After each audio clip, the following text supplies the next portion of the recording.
Assalamualaikum warahmatullahi wabarakatuh.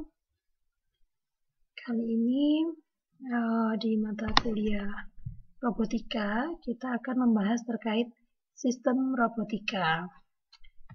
Nah, ada namanya 3R dalam keselamatan robot. Yang pertama, robots require respect.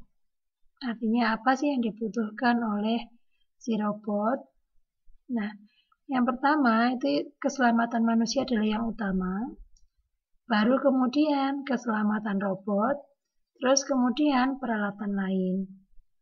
Bahkan ada di berita itu muncul agar tak bunuh manusia, robot disebut wajib punya agama. Nah ini artinya kita butuh 3R ini dalam keselamatan robot, sehingga tidak membahayakan manusia, agar tidak ada korban jiwa, agar tidak ada error yang membahayakan lingkungan sekitar.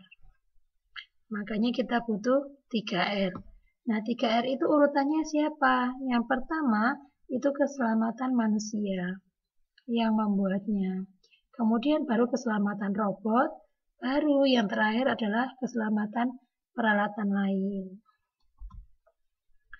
Oke, kemudian ada namanya 3 syarat utama robot modern. Yang pertama ada manipulator. Manipulator yaitu merupakan unit mekanik yang melakukan fungsi gerakan. Pada robot, manipulator biasanya terdiri dari bagian lengan atau mainframe dan bagian pergelangan atau wrist. Fungsi dari manipulator ini adalah untuk memungkinkan robot mencapai suatu posisi tertentu dengan presisi. Tentunya masih ingat apa itu presisi dan bedanya dengan akurasi ya. Kalau presisi itu adalah kemiripan data dari pengambilan data yang pertama, kedua, dan ketiga, bahkan seterusnya. Sedangkan kalau akurasi itu adalah ketepatan data dengan data yang sebenarnya. Nah, syarat yang kedua itu adalah aktuator. Aktuator ini berfungsi sebagai sumber tenaga untuk menggerakkan manipulator. Nah, aktuator pada robot dapat memakai sistem hidrolik, sistem pneumatik, motor DC, motor AC, motor stepper, dan berbagai jenis penggerak lainnya. Syarat yang ketiga yaitu prosesor. Prosesor merupakan otak dari robot, berfungsi untuk menyimpan dan memproses setiap urutan gerakan pada robot. Biasanya, bagian prosesor ini memungkinkan robot untuk melakukan berbagai jenis tugas yang diprogramkan kepadanya. Nah, apakah bahaya yang dihadapi? Nah, di dunia perobotan, yang paling berbahaya itu yang pertama adalah ketika membetulkan robot. Nah, ketika membetulkan robot itu harus dilakukan di dalam ruang kerja. Tidak boleh di tempat umum yang banyak orang, tidak boleh di tempat umum yang membahayakan peralatan-peralatan di sekitarnya. Karena robot yang rusak dapat bergerak secara tiba-tiba. Namanya aja juga error. Jadi kalau tidak ada perintah, dia bisa bergerak secara tiba-tiba. Nah, yang kedua itu melatih atau memerintahkan robot. Nah, untuk robot yang pergerakannya itu dari titik ke titik atau point to point, itu perlu manusia di sekitarnya untuk memeriksa. Benar nggak sih? Tepat nggak sih? Presisi nggak? Akurasi nggak? Nah, itu perlu manusia yang memiliki nalar dan intuisi yang, oh ini benar, oh ini salah. Jadi kalau robot kan hanya tahu benar salah. Kalau kita kan punya daerah abu-abu antara benar dan salah. Oh ini kurang tepat. Oh ini diantaranya.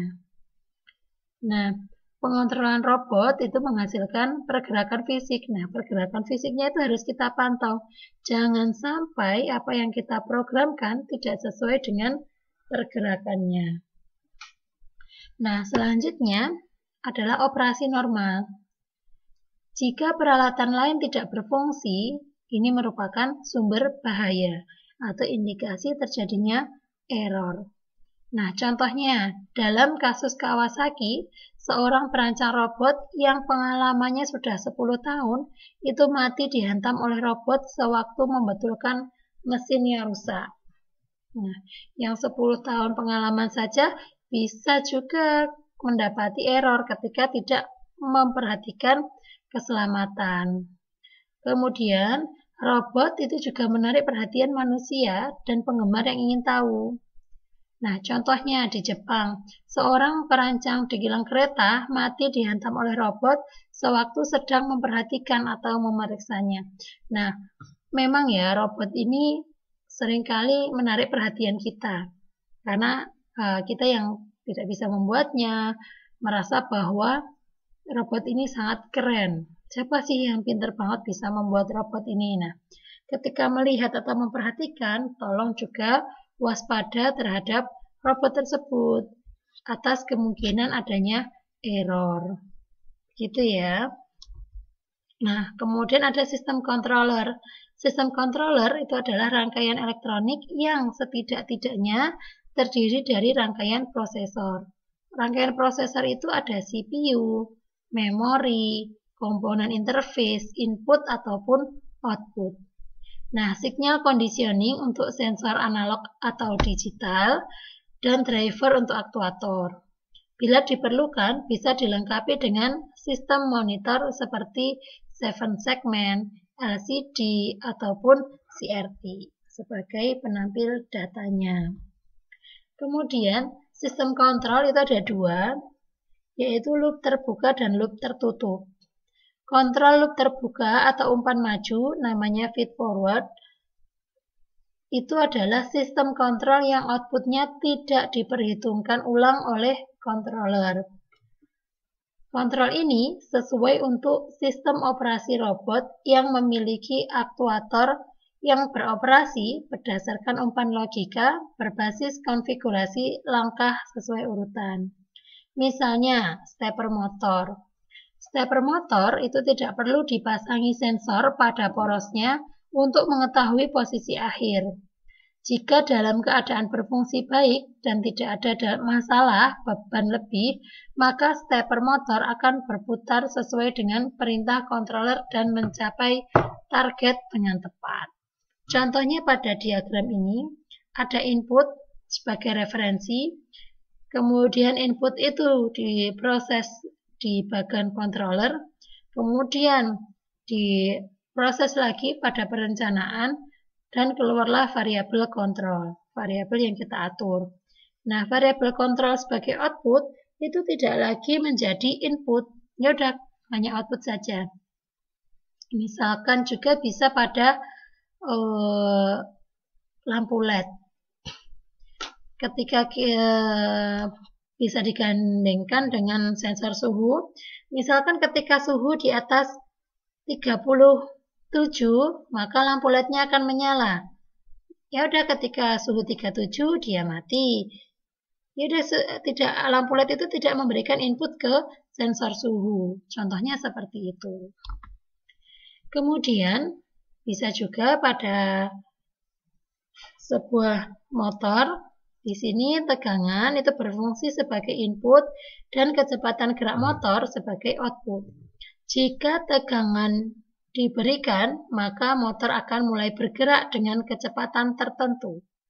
Nah, ketika tegangan yang kita berikan semakin tinggi, maka kecepatan motor juga akan semakin tinggi. Namun, jika pada motor diberikan beban, maka kecepatan motor akan berkurang, dan situasi ini akan menyebabkan terjadinya error. Nah, error ini karena kecepatan yang diinginkan tidak tercapai akibat faktor beban. Selanjutnya ada loop tertutup. di mana jika hasil gerak aktual telah sama dengan referensi, maka input controller akan 0. Artinya, controller tidak lagi memberikan sinyal aktuasi kepada robot. Karena target akhir perintah gerak telah diperoleh.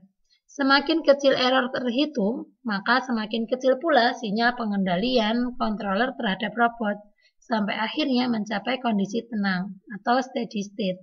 Jadi kalau errornya masih besar, dia akan menghasilkan aktuator sampai errornya menjadi kecil atau steady state. Nah, ini contohnya.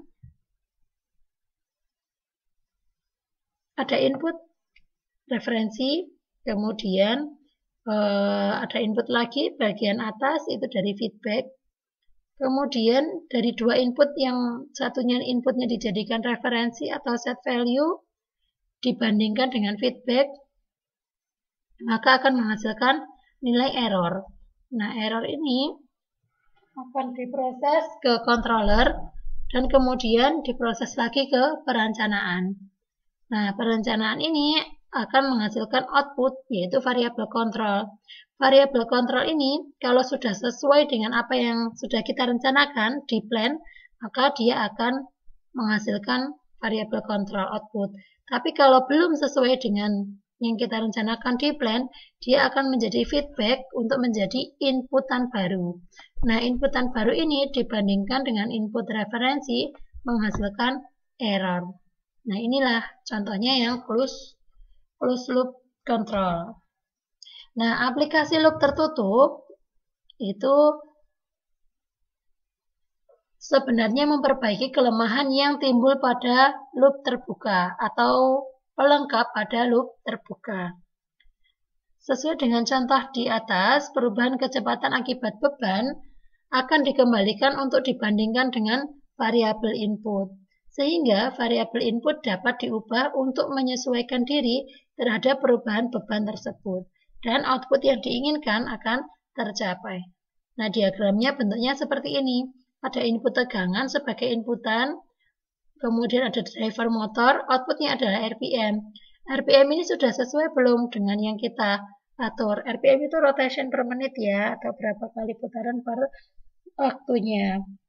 Kalau sudah sesuai dengan yang kita atur, ya dia akan menjadi output. Tapi kalau belum, dia akan menuju sensor lagi menjadi feedback sebagai inputan baru. Nah, materi yang selanjutnya adalah mekanik robot, di mana mekanik robot itu adalah sistem mekanik yang dapat terdiri dari setidak-tidaknya sebuah fungsi gerak. Jumlah fungsi gerak disebut sebagai derajat kebebasan atau degree of freedom. Disingkatnya DOF. Sebuah sendi yang diwakili oleh sebuah gerak aktuator disebut sebagai 1 DOF. Sedangkan derajat kebebasan pada struktur roda dan kaki diukur berdasarkan fungsi holonomik atau non-holonomik.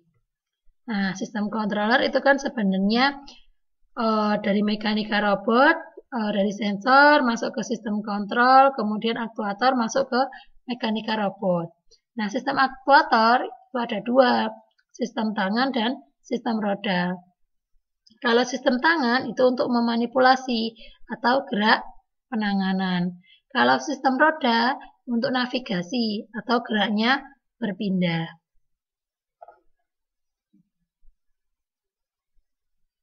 Pada aplikasi sehari-hari, yang sistem roda itu mengikuti jalur, kemudian bergerak menuju objek, menghindari objek yang berbahaya, dan lain sebagainya.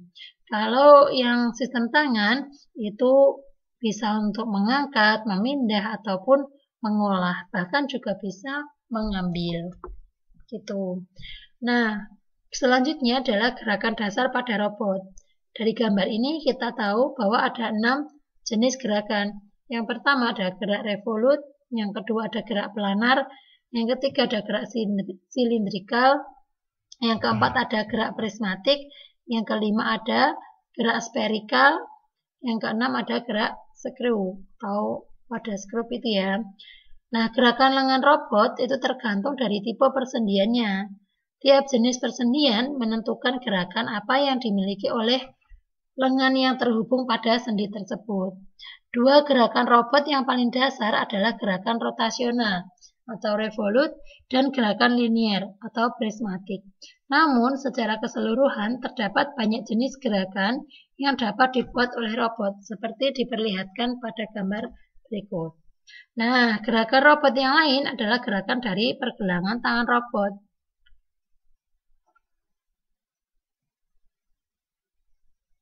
Gerakan ini harus dirancang agar N efektor dapat melakukan tugasnya. Gerakan dari pergelangan tangan ini meliputi gerakan roll. Gerakan roll yaitu gerakan rotasi pergelangan terhadap sumbu lengannya. Gerakan pitch, gerakan rotasi pergelangan ke arah atas dan bawah.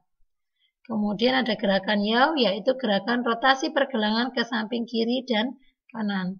Kalau kita biasanya dibuat sumbu, ada sumbu X, Y, Z. Seperti itu. Nah, materi hari ini cukup sampai di sini. Jika ada yang ingin ditanyakan, silahkan komen ataupun bisa japri sendiri ke saya melalui WA. Ada kurangnya saya mohon maaf, dan jika ada lebihnya itu karena Allah Subhanahu wa taala. Semoga ilmu sedikit ini bisa bermanfaat untuk kita semua. Terima kasih atas perhatiannya. Wassalamualaikum warahmatullahi wabarakatuh.